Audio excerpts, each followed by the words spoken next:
En l'absence de Youssef Belaïli, renvoyé à Tunis pour la Coupe du Monde des clubs, et de Mohamed Amin Amoura, blessé, Vladimir Petković pourrait procéder à quelques choix forts face à la Suède. Les forfaits sont devenus monnaie courante en équipe nationale. À chaque trêve internationale et à chaque liste de Vladimir Petković, son lot de joueurs qui doivent abandonner en cours de route ou dès le début du rassemblement se présente, comme une mauvaise habitude qui progressivement s'installe. Cette fois, c'est donc Amoura, blessé face au Rwanda, qui a été invité à rentrer chez lui et à prendre des vacances méritées après une longue saison. L'attaquant de poche est un titulaire en puissance en sélection et son absence peut signifier qu'il va falloir procéder à des changements. La routine, la polyvalence ou la surprise. Les options restent ainsi multiples. Certaines, Chaibi ailier gauche, Aït-Nouri ailier gauche, Benrahma habituel titulaire, Hadj Moussa utilisé à gauche, etc., sont plus classiques que d'autres et pourraient d'ailleurs remporter les suffrages d'un Petković qui est désormais dans une logique de constitution d'un groupe. Parmi celles-ci, l'utilisation de Benrahma paraît la plus évidente et le fait qu'il n'ait pas été titulaire face au Rwanda, un match qui semble avoir été l'occasion de donner du temps de jeu à certains éléments, en est un signe. D'autres pourraient également s'imposer. Amin Gouiri, auteur d'excellents 6 mois à Marseille, peut jouer à gauche, même s'il est dans l'axe en club, et combiné avec un Bagdad Bounedjah qui a été décevant face au Rwanda. Ce serait privé de son nouveau rôle d'attaquant de pointe, mais ce serait également permettre à un numéro 9 de fixation d'être installé. Ce numéro 9, justement, pourrait également être un joueur surprise. Amin Tchaka, encore très jeune et néo-international algérien, aurait une très bonne cote auprès de Vladimir Petković. L'Algéro-Danois pourrait ainsi avoir une chance face à la Suède, et il serait ainsi accompagné d'un Gouiri dont il paraît acquis qu'il sera titulaire. Il n'était pas sur la feuille de match face au Rwanda. À noter également qu'Aouar, lui aussi absent lors du match à Constantine, apprécie déborder sur le côté gauche, même lorsqu'il est dans une position de second attaquant. Bref, c'est un choix de riche qui se présente face à la Suède.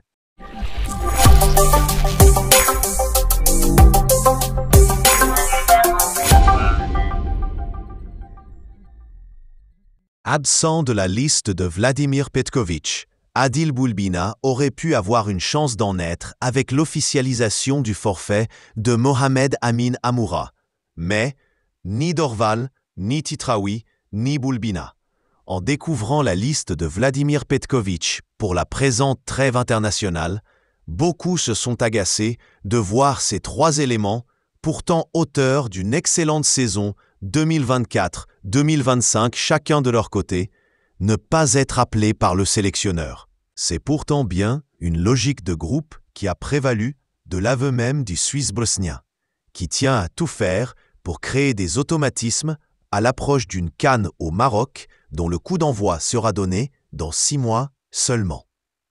Boulbina, en feu en Ligue 1 Mobilis et qui est proche d'un transfert vers l'Europe, ne devrait ainsi, en dépit des forfaits constatés, pas être appelé pour le match face à la Suède. Toujours au nom de cette logique de groupe, mais également parce que le sélectionneur aurait souhaité le voir s'entraîner sous ses ordres à Sidi Moussa au préalable. Il est à noter qu'il s'y trouve, mais bien pour Majid Boguera. Il en est de même pour Titraoui, forfait Abdelli, ou Dorval, forfait Guitoun, qui devront clairement briller plus intensément encore au plus haut niveau pour avoir une chance d'intégrer le groupe in extremis avant la compétition continentale. Dommage.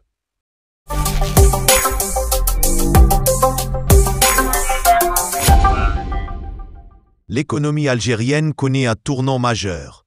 Selon les dernières données publiées par la Banque mondiale, l'Algérie est en train de vivre un véritable boom économique, qualifié de sans précédent depuis plusieurs décennies.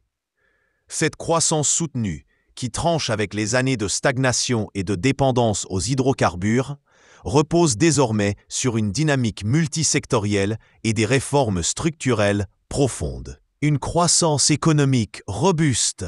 Dans son dernier rapport sur les perspectives économiques mondiales, la Banque mondiale a révisé à la hausse ses prévisions de croissance pour l'Algérie. Le PIB réel devrait atteindre une croissance de 5,2% en 2025, après une progression de 4,3% en 2024. Ce rebond est attribué à une combinaison de facteurs favorables. Hausse des recettes d'exportation grâce à des prix élevés du pétrole et du gaz. Diversification économique en cours, notamment dans les secteurs de l'agriculture, de l'industrie manufacturière et des services. Investissements publics et étrangers en nette augmentation. Réformes économiques impulsées depuis 2020. Hydrocarbures. Un moteur toujours puissant, mais mieux maîtrisé. L'Algérie reste l'un des principaux exportateurs de gaz naturel dans la région méditerranéenne. En 2024, les exportations d'hydrocarbures ont atteint un niveau record, dépassant 60 milliards de dollars, soit une augmentation de 30% par rapport à 2023. Cependant, contrairement aux années précédentes, les recettes ont été partiellement réinjectées dans des projets de diversification au lieu d'alimenter uniquement la dépense publique. Réformes structurelles et assainissement budgétaire, la Banque mondiale souligne également les efforts de réforme budgétaire et structurelle mis en œuvre par le gouvernement. Réduction des subventions généralisées au profit de mécanismes de soutien ciblés. Numérisation de l'administration fiscale et douanière pour améliorer la collecte des recettes. Réforme du climat des affaires, qui ont permis à l'Algérie de gagner plusieurs places dans les classements mondiaux d'attractivité. L'équilibre budgétaire primaire est désormais proche, avec un déficit public maîtrisé à moins de 3% du PIB, contre près de 10% en 2020. Émergence de nouveaux secteurs clés. 1. Agriculture. Le secteur agricole a connu une croissance exceptionnelle de 6,5% en 2024. Portée par l'irrigation intelligente, les coopératives agricoles modernisées et une meilleure gestion des terres arables. L'Algérie tend même vers l'autosuffisance en certaines productions, comme les céréales et les légumes secs. 2. Industrie. Les zones industrielles nouvellement réhabilitées et les partenariats publics-privés ont favorisé la naissance de nouveaux pôles, notamment dans la transformation agroalimentaire, la sidérurgie et la fabrication de matériaux de construction. Tourisme. Avec l'assouplissement des visas et le développement des infrastructures, le tourisme enregistre une croissance annuelle de plus de 10%, attirant des visiteurs maghrébins, européens et asiatiques. Hausse des investissements étrangers. Les investissements directs étrangers, IDE, ont doublé entre 2022 et 2024, atteignant près de 5 milliards de dollars. Des entreprises étrangères dans les domaines des énergies renouvelables, des technologies numériques et des services financiers s'implantent désormais dans plusieurs wilayas du pays. Un climat social plus favorable, le recul de l'inflation, la baisse du chômage, passé sous la barre des 9%, et une augmentation progressive du pouvoir d'achat ont contribué à un apaisement social notable. Les classes moyennes s'élargissent et de nouveaux modes de consommation émergent.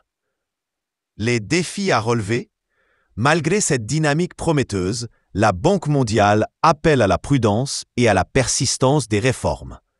Parmi les défis majeurs, l'indépendance judiciaire pour renforcer la sécurité des investissements, la modernisation du système bancaire, la réduction de la bureaucratie et de la corruption, la transition énergétique à accélérer pour préparer l'après-pétrole. Le constat est clair.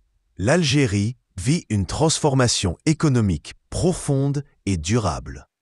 Le rapport de la Banque mondiale confirme que les efforts entrepris portent leurs fruits et que le pays pourrait devenir, d'ici quelques années, l'un des piliers économiques du continent africain et de la Méditerranée. Le défi sera désormais de maintenir cette dynamique tout en assurant une répartition équitable des fruits de la croissance.